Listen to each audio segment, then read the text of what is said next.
മധുരം ജീവിത സായാഹ്നം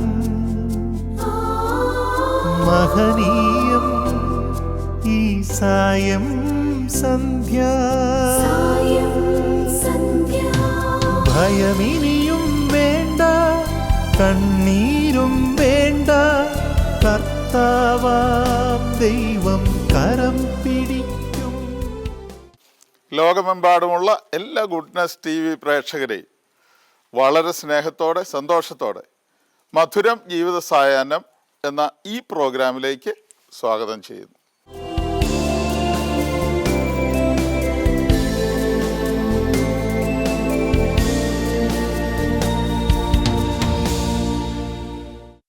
പ്രിയമുള്ളവരെ, പ്രായമായ മാതാപിതാക്കളെ വളരെ സന്തോഷത്തോടെ സ്നേഹത്തോടെ കുഞ്ഞുങ്ങളെപ്പോലെ കരുതുന്ന കുടുംബങ്ങൾ ഇന്ന് കുറവാണ്. അതുപോലെയുള്ള സാഹചര്യത്തിൽ അങ്ങനെ ദൈവത്തെ പോലെ മാതാപിതാക്കളെ കരുതി സംരക്ഷിക്കുന്ന ഒരു നല്ല കുടുംബത്തിൻ്റെ വിശേഷങ്ങൾ ഇന്ന് നമുക്ക് പരിചയപ്പെടാം. കോതമംഗലം രൂപതയിൽപ്പെട്ട കോതമംഗലം സെൻറ് ജോർജ് കത്തീഡ്രൽ ഇടവകയിലെ തച്ചിൽ കുടുംബമാണ്. അന്തോണിച്ചേട്ടൻ 100 വയസ്സ് അതിൻ്റെ നിറവിൽ നിൽക്കുന്ന അന്തോണിച്ചേട്ടൻ ഇപ്പോഴും സന്തോഷവാനായിരിക്കുന്നു. ആ അന്തോണിച്ചേട്ടൻ്റെ ജീവിത പങ്കാളി ആനിക്കുട്ടി 90 വയസ്സ്. ദൈവം അവർക്ക് കനിഞ്ഞു നൽകിയ 4 മക്കൾ. അതിൽ ഒരാളെ ദൈവിക ശുശ്രൂഷയ്ക്കായി സമർപ്പിക്കുകയും ചെയ്തു. ഇവരുടെ നല്ല ജീവിതം അതാണ് മക്കൾ നല്ലവരായി വളരുന്നത്. മക്കളെ കൊടുക്കേണ്ടത് കൊടുത്ത്, കൊടുക്കേണ്ട പ്രായത്തിൽ കൊടുത്ത് വളർത്തിയ നല്ല കുടുംബം. ആ കുടുംബത്തിലെ നന്മ നമുക്ക് നേരിട്ട് കാണാം. ആ വിശേഷങ്ങളിലേക്ക് നമുക്ക് പോകാം. ഇത് തച്ചിൽ ആന്റണി ആനിക്കുട്ടി ദമ്പതികളുടെ ഭവനം. എറണാകുളം ജില്ലയിലെ കോതമംഗലത്താണ് ഇവരുടെ ഭവനം. സെന്റ് ജോർജ് കത്തീഡ്രൽ ചർച്ച് കോതമംഗലമാണ് ഇവരുടെ ഇടവക ദേവാലയം. ഇതാ കർത്താവിന്റെ ദാസി, നിന്റെ വചനം പോലെ എന്നിലാകട്ടെ. ത്രിസന്ധ്യാ പ്രാർത്ഥനയിൽ ഈ തിരുവാക്യം ഏറ്റുചൊല്ലി പതിയെ ദൈവമാതാവിന്റെ മനോഭാവത്തിൽ വളർന്ന തച്ചിൽ വീട്ടിലെ നല്ല മാതൃകാ ദമ്പതികൾ. സ്വകാര്യ ദുഃഖങ്ങൾ മാതാവിന് കാഴ്ചവെച്ച് മക്കൾക്ക് ദുഃഖം സമ്മാനിക്കാതെ സ്നേഹത്തിന്റെ നറുപുഷ്പമായി സുഗന്ധം പരത്തുകയാണ് ഈ അപ്പനും അമ്മയും. പ്രിയമുള്ളവരെ, നമ്മുടെ അടുക്കൽ 2 പേര് ഇരിപ്പുണ്ട്.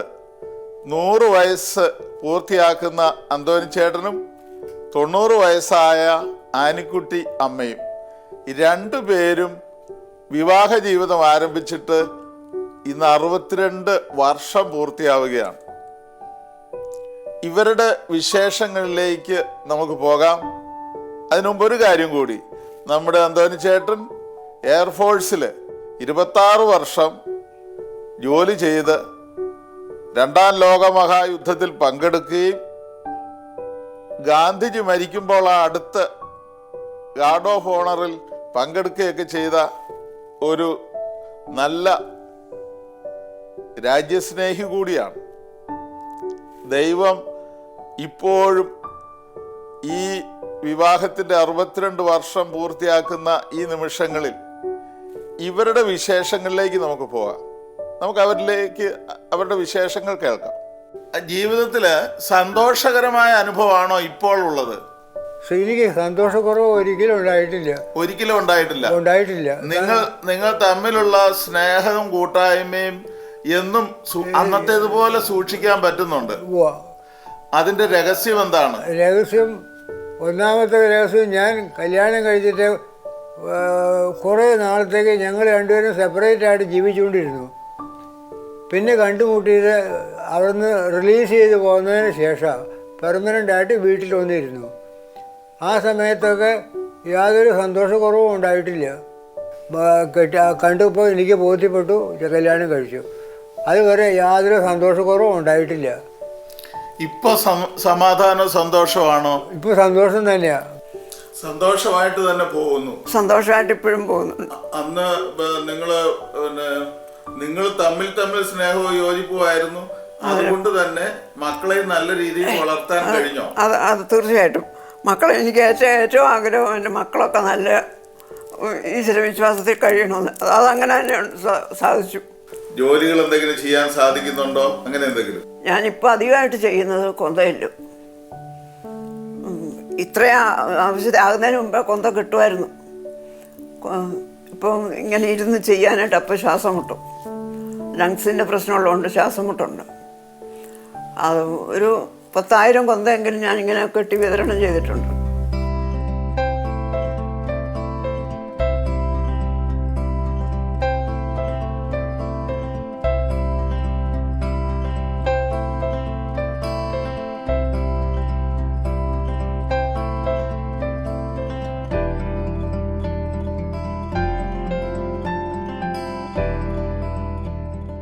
ഇന്നുള്ള ചെറുപ്പക്കാരായിട്ടുള്ള ദമ്പതികൾ മക്കള് പലപ്പോഴും മാതാപിതാക്കന്മാരോട് വേണ്ടത്ര സ്നേഹമോ പരിചരണമോ കുറഞ്ഞു വരുന്ന ഒരു സാഹചര്യമുള്ള. അങ്ങനെയുള്ള മക്കളോട് എന്തെങ്കിലും സ്വന്തം അനുഭവത്തിന്റെ വെളിച്ചത്തിൽ എന്തെങ്കിലും പറയാനുണ്ടോ?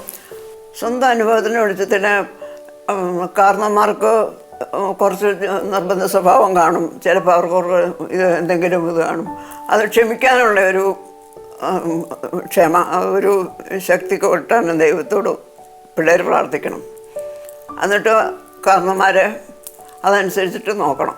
ഞാനെപ്പോഴും പ്രാർത്ഥിക്കുമ്പോഴെല്ലാം പിള്ളേർ സന്തോഷമായിട്ടിരിക്കണം എന്നുള്ള ആദ്യമായിട്ട് ഒരു കൊന്തയില്ലു. ഇതാണ് മക്കളെ സ്നേഹിക്കുന്ന, മക്കൾക്ക് വേണ്ടി പ്രാർത്ഥിക്കുന്ന മാതാപിതാക്കൾ. വാസ്തവത്തിൽ ഇത് വലിയൊരു അനുഗ്രഹമാണ്. നമ്മൾ പ്രായമാകുമ്പോൾ നമ്മൾ പലപ്പോഴും മക്കൾക്ക് വേണ്ടി പ്രാർത്ഥിക്കുന്നതും മറക്കും. അതിനിടവരാതെ അമ്മ പറഞ്ഞത് വളരെ അർത്ഥവത്തായിട്ടുള്ള എന്നുള്ള തലമുറ ശ്രദ്ധിക്കേണ്ട ഒരു കാര്യം തന്നെയാണ്.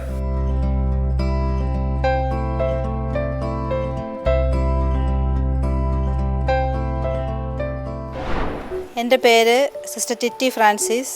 ഞാൻ അച്ചാച്ചൻ്റെയും അമ്മച്ചിയുടെയും രണ്ടാമത്തെ മകള്.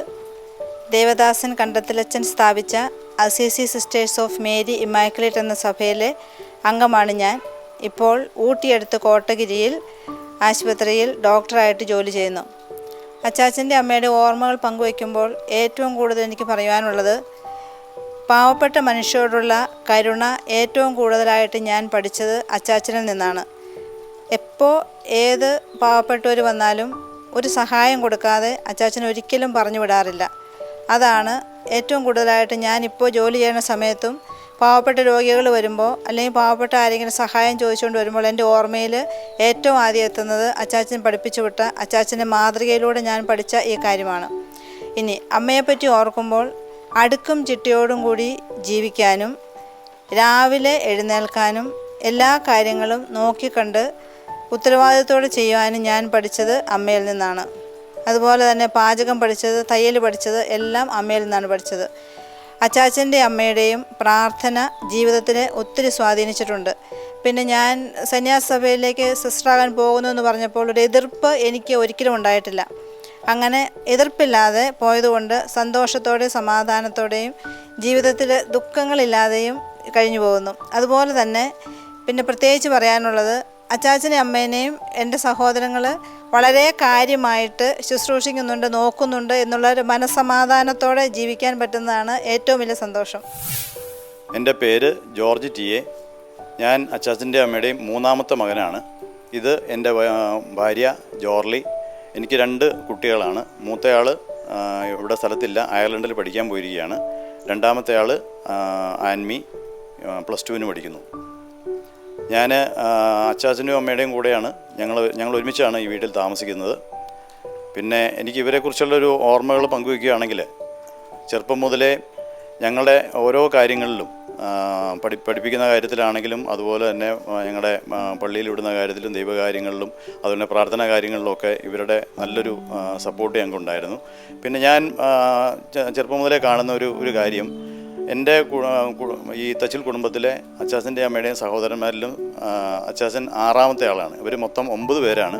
അതിൽ 6ാമത്തെ ആളാണ് അച്ചാച്ചൻ. അപ്പോൾ അച്ചാച്ചനുള്ള ഒരു വലിയൊരു ക്വാളിറ്റി, ഈ പെങ്ങന്മാരെയും ബാക്കിയുള്ള ഈ സഹോദരങ്ങളെയൊക്കെ ഒരേ ലെവലിലാണ് അച്ചാച്ചൻ കാണുന്നത്. അവരെല്ലാവരെയും എല്ലാ സമയത്തും ഒത്തുകൂട്ടി ഒരുമിച്ച് കൊണ്ടുപോകാനായിട്ടൊക്കെ അച്ചാച്ചൻ ഒത്തിരി പ്രയത്നിക്കാറുണ്ട്. അതുപോലെ തന്നെ പെങ്ങന്മാരുടെ അടുത്തൊക്കെ മിക്കവാറും എല്ലാ മാസങ്ങളിലൊക്കെ പോയി അവരുടെ അടുത്ത് വിശേഷങ്ങളൊക്കെ അന്വേഷിക്കുന്ന ഒരാളായിരുന്നു അച്ചാച്ചൻ. അപ്പോൾ അതിൻ്റെ ഒരു ക്വാളിറ്റി ഞങ്ങൾ ചെറുപ്പം മുതൽ ഇത് കാണുന്നതുകൊണ്ട് ഞങ്ങൾക്കും അങ്ങനെ ഒരു ക്വാളിറ്റി ഇമ്പ്രൂവ് ചെയ്യാൻ വേണ്ടി പറ്റിയിട്ടുണ്ട്. എൻ്റെ അറിവിൽ ഇവർ തമ്മിൽ വഴക്ക് കൂടുന്നത് ഇന്നേ വരെ കണ്ടിട്ടില്ല. ഇനി അകത്ത് വഴക്ക് കൂടുന്നുണ്ടോ എന്നറിയില്ല. പക്ഷേ ഞങ്ങളുടെ മുമ്പിലൊന്നും ഒരിക്കലും ഇവർ ഒരു രീതിയിലും വഴക്ക് കൂടുന്നതായിട്ട് ഞാൻ കണ്ടിട്ടില്ല. അപ്പോൾ അതുപോലെ തന്നെ അമ്മയാണെങ്കിൽ അച്ചാച്ചൻ്റെ ഓരോ കാര്യങ്ങളിലും, ഇപ്പോൾ ഇത്രയും പ്രായമായിരിക്കുന്ന സമയത്തും അച്ചാച്ചൻ്റെ ഓരോ കാര്യങ്ങളിലും അമ്മയ്ക്ക് ഭയങ്കര കെയറിങ് ആണ്. വയ്യാതിരിക്കുന്ന സമയത്തും അച്ചാച്ചൻ്റെ കാര്യങ്ങൾ, ഗുളിക കഴിച്ചോ കണ്ണിൽ മരുന്ന് കഴിച്ചോ ഇങ്ങനെയുള്ള കാര്യങ്ങളൊക്കെ വളരെ കൃത്യമായിട്ട് സമയാസമയങ്ങളിലൊക്കെ അന്വേഷിക്കുകയും അത് ചെയ്യാൻ പറ്റില്ല, ഇപ്പോൾ സഹായിക്കാൻ പറ്റില്ല, പക്ഷേ എങ്കിലും ആരെക്കൊണ്ടെങ്കിലും അത് ചെയ്യിക്കുന്ന ഒരു ആളാണ് അമ്മ. പിന്നെ ഞങ്ങൾ പഠിക്കുന്നൊക്കെ സമയത്ത് ഞങ്ങൾ 4 മക്കളാണ്. വലിയൊരു ആർഭാടത്തിലൊന്നുമല്ല ഞങ്ങൾ ജീവിച്ചിരുന്നത്. അച്ചാച്ചന് കിട്ടുന്ന പെൻഷൻ കൊണ്ട് അച്ചാച്ചനെല്ലാം ഈ പിള്ളേരെ എല്ലാം പഠിപ്പിക്കാനായിട്ടും എന്തോരം പഠിക്കണമെങ്കിലും ഒരു പ്രശ്നമില്ലാത്ത രീതിയിൽ അച്ചാച്ചൻ ഞങ്ങളെ സപ്പോർട്ട് ചെയ്യുമായിരുന്നു. അതോടൊപ്പം തന്നെ അമ്മയും ഞങ്ങളെ സപ്പോർട്ട് ചെയ്യും. പഠിക്കുന്ന കാര്യത്തിലൊക്കെ അമ്മയും ഞങ്ങളെ സപ്പോർട്ട് ചെയ്യുമായിരുന്നു നന്നായിട്ട്. ഞങ്ങളൊക്കെ എന്ത് ആവശ്യത്തിന് വേണ്ടി ഞങ്ങൾ പോകുമ്പോഴും അമ്മയോട് പറഞ്ഞിട്ട് പോകും, ഇന്ന ആവശ്യത്തിന് വേണ്ടി പോവുകയാണ്, പ്രത്യേകം പ്രാർത്ഥിക്കണം എന്ന് പറഞ്ഞു കഴിഞ്ഞാൽ അമ്മ അത് മെനക്കെട്ടിരുന്ന് അമ്മ പ്രാർത്ഥിച്ചോളും. അങ്ങനെ ഒത്തിരി നല്ല കാര്യങ്ങൾ ഇവർ നമുക്ക് വേണ്ടി ചെയ്തു തന്നിട്ടുണ്ട്. അപ്പോൾ ഇനി ഞങ്ങളുടെ ഫ്യൂച്ചറിലേക്കുള്ള ലൈഫിലും അതുപോലെ തന്നെ ഞങ്ങൾ ഈ പ്രാർത്ഥനയുടെ ഒരു കാര്യത്തിൽ ഞങ്ങൾക്ക് എല്ലാവർക്കും ആ ഒരു ഇത് കിട്ടിയിട്ടുണ്ട്. എന്ത് കാര്യത്തിനും ദൈവത്തെ ആശ്രയിച്ചുകൊണ്ട് മുമ്പോട്ട് പോവുക എന്നുള്ള ഒരു ശക്തി ഞങ്ങൾക്ക് പകർന്നു തന്നത് ഈ അച്ചാച്ചനും അമ്മയാണ്. എനിക്ക് അച്ചാച്ചനിൽ നിന്നും കിട്ടിയത്, എന്നെ ഏറ്റവും കൂടുതൽ സ്വാധീനിച്ചത് കുരിശുവരയുടെ സമയത്താണ്. അച്ചാച്ചൻ്റെ ഏകാഗ്രത, അതായത് ചില പല വിചാരങ്ങളൊക്കെ ചെല്ലുമ്പോൾ എനിക്ക് വരാറുണ്ട്. അപ്പോൾ അച്ചാച്ചൻ്റെ ആ ഏകാഗ്രത എനിക്ക് ഒത്തിരി എൻ്റെ ജീവിതത്തിൽ സ്വാധീനം ചെലുത്തിയിട്ടുണ്ട്. പിന്നെ അമ്മയിൽ നിന്നാണെങ്കിൽ മക്കളെ ഏൽപ്പിച്ചിട്ടങ്ങ് പോയാൽ, പ്രത്യേകിച്ച് അസുഖങ്ങളൊക്കെ വരുമ്പോൾ മരുന്നൊക്കെ കൊടുക്കുന്നത് അമ്മ അത് കൃത്യസമയത്ത് തന്നെ കൊടുത്തിരുന്നു. ഇത് എനിക്ക് എൻ്റെ ജീവിതത്തിൽ മറക്കാൻ പറ്റാത്ത ഒരനുഭവമാണ്. പിന്നെ മക്കളെ നല്ല കാര്യമായിട്ട് അമ്മ നോക്കി. എനിക്കതുകൊണ്ട് അച്ചാച്ചനും അമ്മയും എൻ്റെ സ്വന്തം അച്ചാച്ചനെ പോലെയും അമ്മേനെ പോലെയാണ്. പിന്നെ ഞങ്ങളെല്ലാവരും ഒരുമിച്ച് കൂടുന്ന ഓണം, ക്രിസ്മസ്, ഈസ്റ്റർ എല്ലാവരും കൂടി ഒരുമിച്ചിരുന്ന ഭക്ഷണം, ഇതെല്ലാം എനിക്ക് മറക്കാൻ പറ്റാത്ത ഒരനുഭവമാണ്. എൻ്റെ പേര് അനറ്റ്. ഞാൻ അച്ചാച്ചൻ്റെ അമ്മയുടെയും ഇളയ മകളാണ്. ഇതെൻ്റെ ഹസ്ബൻഡ് ജോയി. എന്നെ കല്യാണം കഴിച്ചിരിക്കുന്നത് മാള കണ്ണങ്ങാത്ത് ഫാമിലിയിലേക്കാണ്. ഇതെൻ്റെ മൂത്ത മകൾ അഞ്ജന, രണ്ടാമത്തെ മകൻ അലൻ. രണ്ടുപേരും ബാംഗ്ലൂർ വർക്ക് ചെയ്തുകൊണ്ടിരിക്കുകയാണ്. അച്ചാച്ചനിൽ നിന്ന് ഞാൻ പഠിച്ച ഏറ്റവും വലിയ ഒരു പാഠം എന്ന് പറയുന്നത്, അച്ചാച്ചൻ എപ്പോഴും വളരെ സന്തോഷമായിട്ടിരിക്കുന്ന ഒരാളാണ്. അച്ചാച്ചൻ സന്തോഷമായിട്ടിരിക്കുന്നത് കൊണ്ട് തന്നെ മറ്റുള്ളവർ സന്തോഷമായിട്ടിരിക്കണം എന്നതും അച്ചാച്ചൻ ആഗ്രഹിക്കുന്നുണ്ട്. അതിന് എന്തൊക്കെ സഹായം അച്ചാച്ചന് ചെയ്യാൻ പറ്റുമോ അതൊക്കെ അച്ചാച്ചൻ ചെയ്യുന്നത് ഞാൻ കണ്ടിട്ടുണ്ട്. അതുകൊണ്ട് ആ ഒരു സഹായ മനസ്ഥിതി എനിക്കും കിട്ടിയിട്ടുണ്ട്. അത് പകർന്ന് എൻ്റെ മക്കളിലേക്ക് നൽകാനും ഞാൻ ശ്രമിക്കാറുണ്ട്. പിന്നെ അമ്മ വളരെ അടുക്കും ചിട്ടയോടും കൂടി കാര്യങ്ങൾ ചെയ്യാനും പ്രാർത്ഥനയിലും വിശ്വാസത്തിലും വളരാനും ഏറ്റവും അധികം ഹെൽപ്പ് ചെയ്തിട്ടുള്ളത് അമ്മയാണ്. അത് ഞങ്ങളുടെ ജീവിതത്തിൽ ഒത്തിരി ഞങ്ങളെ സഹായിച്ചിട്ടുള്ളൊരു കാര്യമാണ്.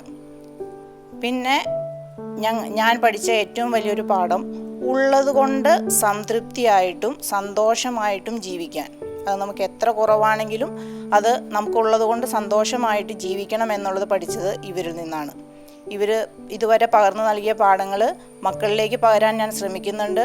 അത് മക്കളും ഒരു പരിധി വരെ അവരും ചെയ്യുന്നത് ഞാൻ കണ്ടിട്ടുണ്ട്. അത് ജീവിതത്തിൽ ഒത്തിരി സന്തോഷമുള്ള ഒരു കാര്യമാണ്. അച്ചാച്ചൻ നല്ലൊരു മോട്ടിവേറ്ററാണ്. എപ്പോഴും ഞങ്ങളുടെ ഓരോ ജോലിയുടെ കാര്യങ്ങളാണെങ്കിലും എവിടെയാണെങ്കിലും അച്ചാച്ചൻ നന്നായിട്ട് മോട്ടിവേഷൻ ചെയ്യാനായിട്ട് ഞങ്ങളെ പരിശ്രമിക്കുന്നുണ്ട്. അതുപോലെ അമ്മച്ചി ഞങ്ങൾക്ക് വേണ്ടിയിട്ട് എപ്പോഴും പ്രാർത്ഥിച്ചുകൊണ്ടിരിക്കുന്ന ഒരു അമ്മച്ചിയാണ്. ഞങ്ങൾക്ക് എന്ത് ബുദ്ധിമുട്ടുകൾ വന്നു കഴിഞ്ഞാൽ ഉടനെ അമ്മച്ചിയോട് ഞങ്ങൾ വിളിച്ച് പറയും, അമ്മച്ചി ഇങ്ങനെയാണ്, അല്ലെങ്കിൽ ഞങ്ങളിങ്ങനെ ഒരു യാത്രയ്ക്ക് പോകുകയാണ്, അമ്മച്ചി ഞങ്ങൾക്ക് വേണ്ടിയിട്ട് പ്രത്യേകം പ്രാർത്ഥിക്കണം കേട്ടോ എന്ന് പറഞ്ഞാൽ അമ്മച്ചി പറയും, റെഡിയാണടാ, നിങ്ങൾ നന്നായിട്ട് പോയിട്ട് വാ. അച്ചാച്ചനെ കുറിച്ച് പറയുകയാണെന്നുണ്ടെങ്കിൽ അച്ചാച്ചൻ എപ്പോഴും ഞങ്ങളോട് വന്ന് ഒത്തിരി സംസാരിക്കും. അച്ചാച്ചൻ പുതിയ പുതിയ കാര്യങ്ങൾ ഞങ്ങൾക്ക് പറഞ്ഞു തരും. അച്ചാച്ചൻ അതുപോലെ ഞാൻ നോട്ടീസ് ചെയ്തിട്ടുള്ള ഒരു കാര്യം എന്ന് പറഞ്ഞു കഴിഞ്ഞാൽ, ഞാനിവിടെ വന്നിരിക്കുന്ന സന്ദർഭങ്ങളിലൊക്കെ അച്ചാച്ചൻ്റെ ഒത്തിരി കൂട്ടുകാരൊക്കെ ഇവിടെ വരുമായിരുന്നു. അപ്പോൾ ആ കൂട്ടുകാരോടും അച്ചാച്ചൻ ഓരോ കാര്യങ്ങൾ പറയുന്നത് ഞാൻ കേൾക്കുമ്പോൾ എനിക്ക് തന്നെ ആശ്ചര്യം വന്നിട്ടുണ്ട്. അത് മാത്രമല്ല, അച്ചാച്ചൻ ഗാന്ധിജി മരിച്ച സമയത്തുണ്ടായിരുന്ന കഥകളൊക്കെ ഞങ്ങൾക്ക് പറഞ്ഞു തരുമ്പോൾ ഞങ്ങൾക്ക് അന്നത്തെ കാലത്തൊന്നും ഇത് ഓർമ്മയില്ല. ഈ 29 വർഷത്തിൽ ഞാനിവിടെ വന്നപ്പോൾ അച്ചാച്ചൻ ഓരോ മിലിറ്ററിയിലെ അല്ലെങ്കിൽ എയർഫോഴ്സിൽ ഓരോ കാര്യങ്ങൾ പറയുമ്പോൾ അതൊക്കെ കേട്ടിരിക്കാനായിട്ട് നല്ല രസമാണ്. അപ്പോഴൊക്കെയാണ് നമ്മളിങ്ങനെ നമ്മളുടെ രാജ്യത്ത് നടക്കുന്ന ഓരോ കാര്യങ്ങളെക്കുറിച്ചിട്ടൊക്കെ എനിക്ക് മനസ്സിലാക്കാനായിട്ട് സാധിച്ചിട്ടുള്ളത്. അത് മാത്രമല്ല, അച്ചാച്ചൻ നന്നായിട്ട് എക്സസൈസ് ചെയ്യുന്ന ഒരു വ്യക്തിയും കൂടിയിട്ടാണ്. രാവിലെ 4 മണി, ഞാനൊക്കെ ഇവിടെ വരുമ്പോൾ അച്ചാച്ചൻ 4 മണിക്ക് എഴുന്നേറ്റ് നന്നായിട്ട് എക്സസൈസ് ചെയ്യും. അതുപോലെ സൈക്ലിംഗ് അച്ചാച്ചൻ്റെ വളരെ ഇൻട്രസ്റ്റിംഗ് ആയിട്ടുള്ള ഒന്നാണ്. എപ്പോഴും എനിക്ക് തോന്നുന്നത് അച്ചാച്ചൻ ഒരു 80-82 വയസ്സ് വരെ എപ്പോഴും സൈക്കിളിലാണ് അച്ചാച്ചൻ യാത്ര ചെയ്യുന്നത്. അപ്പോൾ അതൊക്കെ കാണുമ്പോൾ എനിക്ക് ഭയങ്കര ആശ്ചര്യമാണ്. ഇങ്ങനെ അച്ചാച്ചൻ ഈ പ്രായത്തിലൊക്കെ ഇതുപോലെയൊക്കെ ചെയ്യുന്നുണ്ടല്ലോ. അതുപോലെ ഈ മരത്തിലൊക്കെ അച്ചാച്ചൻ ഇങ്ങനെ കയറുന്നതൊക്കെ കണ്ടു കഴിഞ്ഞാൽ ഭയങ്കര രസമായിട്ടാണ് എനിക്കത് ഫീൽ ചെയ്തിരിക്കുന്നത്. മധുരം ജീവിത സായാഹ്നം. അമ്മയെയും അപ്പനെയും ദൂരെ എറിയാൻ മടിക്കാത്ത അനേകം മക്കൾ അത്യാധുനിക കാലഘട്ടത്തിലുള്ളപ്പോൾ അവർക്ക് കണ്ടുപഠിക്കാൻ എന്നവണ്ണം അവരെ ചേർത്ത് പിടിക്കുകയാണ് ഈ മക്കൾ. കണ്ണീരും വേണ്ട, കർത്താവാം ദൈവം കരം പിടിക്കും. എൻ്റെ പേര് അലൻ. ഞാൻ അച്ചാച്ചൻ്റെ അമ്മച്ചിയുടെയും ഏറ്റവും ഇളയ മോളുടെ 2ാമത്തെ മോനാണ്. അപ്പോൾ അച്ചാച്ചനെക്കുറിച്ചും അമ്മച്ചനെക്കുറിച്ചുള്ള ഓർമ്മകളൊക്കെ പറയുകയാണെന്നുണ്ടെങ്കിൽ ഞങ്ങൾക്ക് കുറേ ഉണ്ട്. അതൊക്കെ ചെറുപ്പം തൊട്ടേ ഞങ്ങൾ ഇവരെ രണ്ടുപേരുടെയും കൂടെ എല്ലാ വെക്കേഷനും ടൈമൊക്കെ സ്പെൻഡ് ചെയ്ത് കുറേ കാര്യങ്ങൾ, ഞങ്ങളൊക്കെ ചെറുതാറുന്ന സമയത്ത് അച്ചാച്ചൻ്റെയൊക്കെ ഡിസിപ്ലിനൊക്കെയാണ് ഞങ്ങളെ ഏറ്റവും കൂടുതൽ മോട്ടിവേറ്റ് ചെയ്തിട്ടുള്ളത്. പിന്നെ അച്ചാച്ചൻ്റെ ഇപ്പോൾ ഭക്ഷണം കഴിക്കുന്ന രീതിയാണെങ്കിലും പുള്ളിയുടെ പ്ലേറ്റ്, ഡൈനിങ് ടേബിൾ സെറ്റ് ചെയ്യണതാണെങ്കിലും ആൾക്കാരോട് സംസാരിക്കുന്നതായാലും അതൊക്കെ വളരെ നല്ല നല്ല ഓർമ്മകൾ വന്നിട്ടുള്ള സമയങ്ങളാണ്. കാരണം ഞങ്ങളിപ്പോൾ വെക്കേഷന് വരികയാണെന്നുണ്ടെങ്കിൽ ഞങ്ങളെല്ലാവരും ഒരുമിച്ച് ഭക്ഷണം കഴിക്കുകയുള്ളൂ. അച്ചാച്ചന് നിർബന്ധമാണ് എല്ലാവരും ടേബിളിൽ വന്നിരുന്ന് നമ്മൾ ഒരുമിച്ച് നമ്മുടെ ഭക്ഷണത്തിന് ടോസ്റ്റ് ചെയ്ത് നമ്മൾ ഭക്ഷണം കഴിക്കുക. അപ്പോൾ അത്രയും രസകരമായിട്ടുള്ള ടൈം സ്പെൻഡ് ചെയ്യാനായിട്ട് ഞങ്ങൾക്ക് കുറേ അവസരങ്ങൾ കിട്ടിയിട്ടുണ്ട് അച്ചാച്ചനും അമ്മച്ചിയുടെയും കൂടെ. എൻ്റെ പേര് അഞ്ജന. ഞാൻ അച്ചാച്ചൻ്റെയും അമ്മച്ചിയുടെയും ഏറ്റവും ഇളയ മകളായ അൻറ്റിൻ്റെ മൂത്ത മോളാണ്. അമ്മച്ചിയുടെ കാര്യം പറയുവാണെങ്കിൽ നമ്മുടെ വീട്ടിൽ എത്ര ആൾക്കാർ വന്നാലും ഒരാൾ പോലും ഇവിടെ നിന്നൊന്നും കഴിക്കാതെയോ കുടിക്കാതെയോ ഈ വീട്ടിൽ നിന്ന് പോകരുതെന്നുള്ളത് അമ്മച്ചി എപ്പോഴും ഭയങ്കര നിർബന്ധമായിട്ട് ചെയ്തിരുന്നൊരു കാര്യമാണ്. ഞാൻ ഇപ്പോൾ പറമ്പിൽ ജോലിക്ക് വേണ്ടിയിട്ട് ആരെങ്കിലും ഹെൽപ്പ് ചെയ്യാൻ വന്നാലോ അല്ലെങ്കിൽ നമ്മുടെ വീട്ടിലെ ജോലിക്ക് വേണ്ടിയിട്ട് ആരെങ്കിലും ഹെൽപ്പ് ചെയ്യാൻ വന്നാലോ അവർക്ക് ടൈം ടു ടൈം ഫുഡ് കറക്റ്റായിട്ട് അവർ കഴിക്കുന്നുണ്ടോ, അവർ നമ്മളെ ഹെൽപ്പ് ചെയ്യാൻ വന്നു കഴിഞ്ഞാൽ അവർക്കൊരു ബുദ്ധിമുട്ടുണ്ടാവരുത് എന്നുള്ളൊരു കാര്യം ഞാൻ അമ്മച്ചിയുടെ അടുത്തു നിന്നാണ് ഏറ്റവും കൂടുതൽ കണ്ടേക്കണത്. അപ്പോൾ അച്ചാച്ചൻ്റെ കാര്യം പറയുവാണെങ്കിൽ അച്ചാച്ചൻ ഇസ് ദ ബിഗ്ഗസ്റ്റ് മോട്ടിവേറ്റർ. ഇപ്പോൾ നമ്മുടെ ലൈഫിൽ എന്തെങ്കിലും ഒരു കാര്യം ഉണ്ടെന്നുണ്ടെങ്കിൽ, അതായത് നിൻ്റെ ലൈഫിൽ നീ എല്ലാ കാര്യങ്ങളും ട്രൈ ചെയ്തിരിക്കണം. അത് ശരിയാണോ തെറ്റാണോ എന്നുള്ളത് നീ ട്രൈ ചെയ്ത് നീ അറിഞ്ഞിരിക്കണം, അല്ലെങ്കിൽ നീ കണ്ടുപിടിക്കണം എന്നുള്ള ഒരു തോട്ട് എൻ്റെ മനസ്സിലേക്ക് തന്നത് അച്ചാച്ചനാണ്. എൻ്റെ പേര് ആൻമി ജോർജ്. ഞാൻ അച്ചാച്ചൻ്റെ 2ാമത്തെ മോൻ്റെ ഇളയ മോളാണ്. എനിക്ക് ഇവരുടെ കയ്യിൽ നിന്ന് ഒരുപാട് കാര്യങ്ങൾ പഠിക്കാൻ പറ്റിയിട്ടുണ്ട്. എനിക്ക് കിട്ടിയേക്കുന്ന ഏറ്റവും ഒരു നല്ല ക്വാളിറ്റി എന്ന് പറഞ്ഞു കഴിഞ്ഞാൽ അച്ചാച്ചൻ ഭയങ്കര സപ്പോർട്ടീവാണ്. പിന്നെ എന്ത് കാര്യം വന്നാലും അത് കൂളായിട്ട് എടുക്കുന്നുള്ളൊരു മെൻറ്റാലിറ്റി ഉള്ള ഒരാളാണ്. അപ്പം അത് എനിക്കും വളരെ എൻ്റെ മുന്നോട്ടുള്ള ഭാവിയിലേക്കും എനിക്ക് കുറേ അത് ഉപകാരപ്പെട്ടിട്ടുണ്ട്. പിന്നെ എനിക്കൊരു ചേച്ചിയുണ്ട്. ചേച്ചി അയർലൻഡിലാണ്. അപ്പം ഞങ്ങൾ വൈകുന്നേരം സ്കൂൾ വിട്ട് വരുമ്പോഴൊക്കെ അമ്മച്ചി എന്തെങ്കിലും 4 മണിക്ക് എന്തെങ്കിലുമൊക്കെ ഉണ്ടാക്കി വയ്ക്കും. അപ്പോൾ ഞങ്ങൾ ബാഗൊക്കെ എറിഞ്ഞിട്ടിട്ട് ഒറ്റ ഓട്ടമായിരിക്കും അടുക്കളയിലേക്ക്. അപ്പം അതൊക്കെ ഇപ്പം ഇവർക്ക് ബേസിക്കലി അങ്ങനെ ഒന്നും ചെയ്യാൻ പറ്റില്ല. പക്ഷെ എന്നാലും പണ്ടൊക്കെ ചെയ്യുമ്പം നമുക്ക് ഭയങ്കര സന്തോഷമായിരുന്നു. അപ്പം അത് ഇപ്പം നമ്മളത് വല്ലാണ്ട് മിസ് ചെയ്യുന്നുണ്ട്. എനിക്ക് വളരെ സ്ട്രൈക്കിംഗ് ആയിട്ട് എൻ്റെ ഉള്ളിലുള്ളത്, വീട്ടിലിപ്പോൾ ആര് വന്നാലും അച്ചാച്ചൻ കുറച്ച് ജീരകമിഠായി കൊടുക്കും ഭക്ഷണം കഴിഞ്ഞിട്ട്. അപ്പോൾ അത് വല്ലാത്തൊരു പോസിറ്റീവ് എനർജിയാണ് എല്ലാവർക്കും അച്ചാച്ചനിൽ നിന്നും കിട്ടിക്കൊണ്ടിരുന്നത്. അത് ഭക്ഷണം കഴിഞ്ഞിട്ട് അച്ചാച്ചൻ്റെ നിന്നൊരു ജീരകമിഠായി എന്ന് പറയുന്നത് ഒരു വല്ലാത്തൊരു മധുരമായിട്ടുള്ളൊരു ഓർമ്മയാണ്.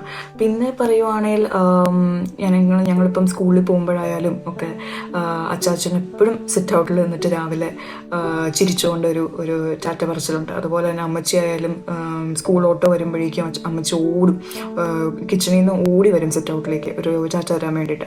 അപ്പം കാരണം ആ സമയത്ത് അപ്പയും അമ്മയും ഓൾറെഡി ജോലിക്ക് പോയിട്ടുണ്ടാവും. അപ്പോൾ അതൊക്കെ നമ്മുടെ ഉള്ളിൽ ഭയങ്കര അതായത് ചിരിച്ചുകൊണ്ട് നമ്മൾ യാത്ര അയച്ചുകൊണ്ടിരുന്ന ഒരു അച്ചാച്ചൻ്റെ അമ്മച്ചിയുടെ മുഖം എന്ന് പറയുന്നത് ഭയങ്കര വലിയൊരു നമുക്ക് അന്നത്തെ ദിവസം ഭയങ്കര ഹാപ്പി ആയിട്ടിരിക്കാൻ നമ്മളെ ഒരുപാട് ഹെൽപ്പ് ചെയ്തിട്ടുണ്ട്.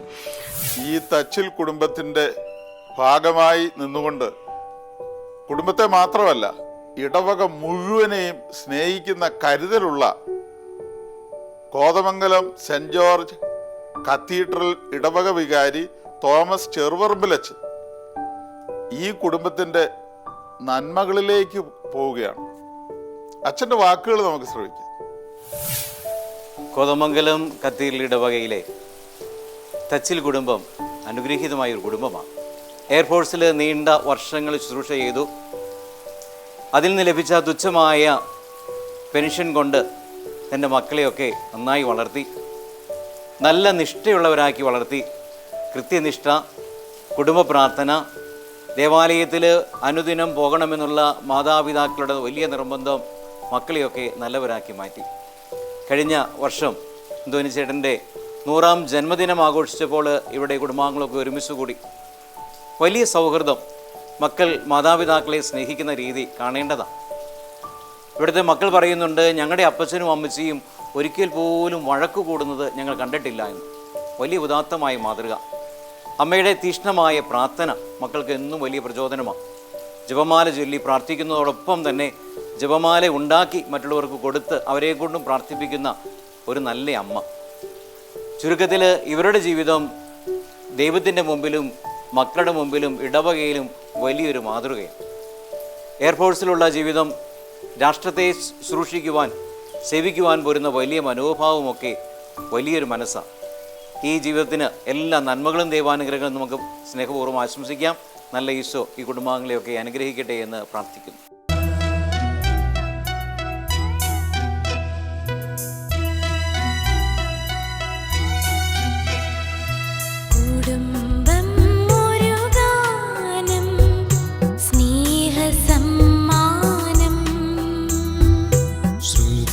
ചേർന്ന തന്ത്രികൾ മീട്ടും സംഗീതം.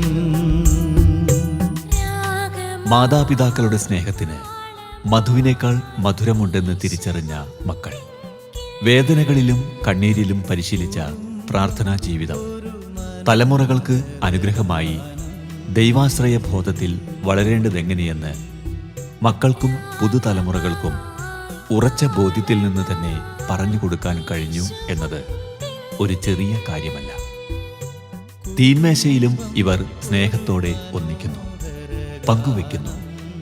ഈ കൂടിച്ചേരൽ കുടുംബ ബന്ധങ്ങളെ ദൃഢമാക്കുകയാണ്. ഇതാണ് തച്ചിൽ കുടുംബം സമൂഹത്തിനും ക്രൈസ്തവ കുടുംബങ്ങൾക്ക് നൽകുന്ന മാതൃക. ശ്രുതി ചേർന്ന തന്ത്രികൾ മീട്ടും സംഗീതം. കുടുംബ ബന്ധങ്ങളിൽ ഏറെ മാറ്റങ്ങൾ വന്ന ഒരു കാലഘട്ടമാണിത്. ഇതിൽ ഏറ്റവും കൂടുതൽ വേദനിക്കുന്നത് കുടുംബങ്ങളിൽ പ്രായമായ മാതാപിതാക്കളാണ്. മക്കളാൽ അവഗണിക്കപ്പെടുന്ന അനുഭവം, എന്നെ ആർക്കും വേണ്ട എന്ന തോന്നലിൽ വേദനിക്കുന്നവരുടെ എണ്ണം വർദ്ധിക്കുകയാണ്. ഇതുപോലൊരു സാഹചര്യത്തിൽ പുതിയ തലമുറ മാതാപിതാക്കളെ എങ്ങനെ കരുതണം എന്ന ഒരു നല്ല സന്ദേശം നമുക്കിപ്പോൾ കേൾക്കാം. കുറച്ചുനാൾ മുമ്പ് ഞാനൊരു ഇടവക ദിനാചരണത്തോടനുബന്ധിച്ച് നടത്തിയ പ്രസംഗത്തിൽ പ്രവാസികളായി ജീവിക്കുന്ന നമ്മുടെ പ്രിയപ്പെട്ട മക്കളുടെ വിശ്വാസ തീവ്രതയെക്കുറിച്ച് സംസാരിക്കുകയുണ്ടായി. നമ്മുടെ മക്കൾ കേരളത്തിൽ നിന്ന് പ്രവാസികളായിട്ട് എവിടെ പോയാലും, കേരളത്തിന് പുറത്തോ ഇന്ത്യക്ക് വെളിയിലോ എവിടെ പോയാലും അവിടെയെല്ലാം ഈ നാട്ടിൽ നിന്ന് കിട്ടിയ, വീട്ടിൽ നിന്ന് കിട്ടിയ മൂല്യങ്ങൾ കൊണ്ടുപോയി നല്ല വിശ്വാസ ജീവിതം, പ്രാർത്ഥനയിൽ അധിഷ്ഠിതമായൊരു വിശ്വാസ ജീവിതം നയിക്കുന്ന ആളുകളാണ് എന്നുള്ള വസ്തുത അടിവരയിട്ട് ഞാൻ സംസാരിച്ചു. ഈ പഠനത്തിൻ്റെയും ജോലിയുടെയും വ്യഗ്രതകൾക്കിടയിലും മാതാപിതാക്കൾ അവരുടെ ജീവിത സായാഹ്നം ഒരു ഒറ്റപ്പെടലിൻ്റെ അനുഭവത്തിലൂടെയാണ് അനുഭവിക്കുന്നത് എന്ന് വരാതിരിക്കാനായിട്ടുള്ള സവിശേഷമായൊരു ശ്രദ്ധ മക്കൾ പുലർത്തേണ്ടതാണ്.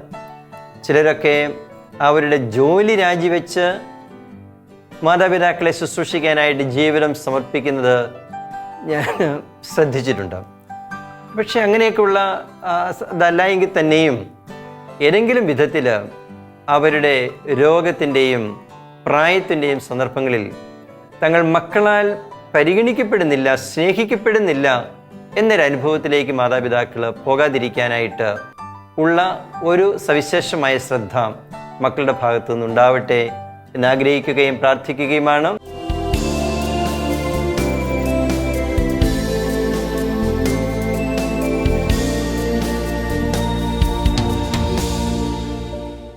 പ്രിയമുള്ളവരെ, ദൈവം ഇറങ്ങി വസിച്ച അനുഭവമാണ് ഈ തച്ചിൽ കുടുംബം.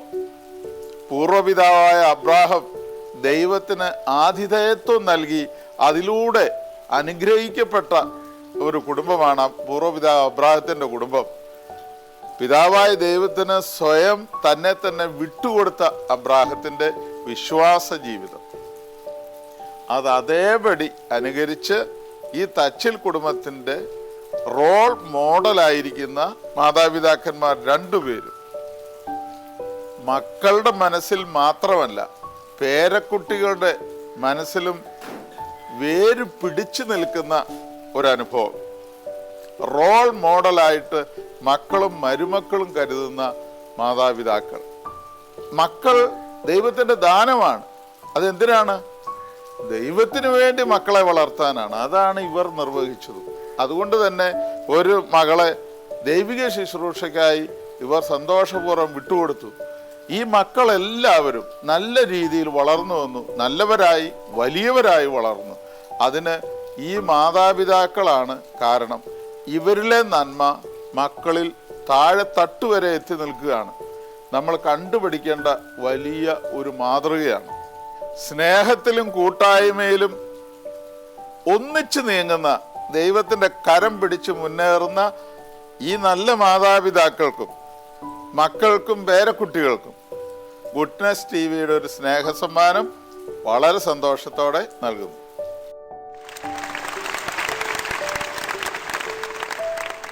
ഈ തച്ചിൽ കുടുംബത്തിൻ്റെ വിശേഷങ്ങൾ ഇതോടുകൂടി ഇവിടെ അവസാനിക്കുകയാണ്. അടുത്ത ആഴ്ച ദൈവം വസിക്കുന്ന ഒരു നല്ല കുടുംബത്തിൻ്റെ വിശേഷങ്ങളുമായി നമുക്ക് വീണ്ടും കണ്ടുമുട്ടാം. നന്ദി. ഈ കുടുംബത്തിലെ പുതിയ തലമുറയിലെ മക്കൾക്ക് പൊതുസമൂഹത്തോട് പറഞ്ഞു കൊടുക്കാനുള്ള ഒരു സ്നേഹവചനമുണ്ട്. പ്രഭാഷകൻ 3-ാം അധ്യായം 6-ാം വാക്യം. പിതാവിനെ ബഹുമാനിക്കുന്നവൻ ദീർഘകാലം ജീവിക്കും. കർത്താവിനെ അനുസരിക്കുന്നവൻ തൻ്റെ അമ്മയെ സന്തോഷിപ്പിക്കുന്നു. മധുരം ജീവിത സായാഹ്നം എന്ന ഈ പ്രോഗ്രാം നിങ്ങൾക്ക് ഇഷ്ടപ്പെട്ടു എന്ന് കരുതുന്നു. ഈ പ്രോഗ്രാമിൽ ഉൾപ്പെടുത്താൻ ഇതുപോലെ മാതാപിതാക്കളെ സംരക്ഷിക്കുന്ന മാതൃകാ കുടുംബങ്ങൾ നിങ്ങളുടെ അറിവിലുണ്ടെങ്കിൽ ഞങ്ങളെ അറിയിക്കുക. Father Sebastian Nediyani VC, phone 9847719190. ഒപ്പം നിങ്ങളുടെ അഭിപ്രായങ്ങളും നിർദ്ദേശങ്ങളും ഞങ്ങളെ അറിയിക്കുക. ഫോൺ 8111848719.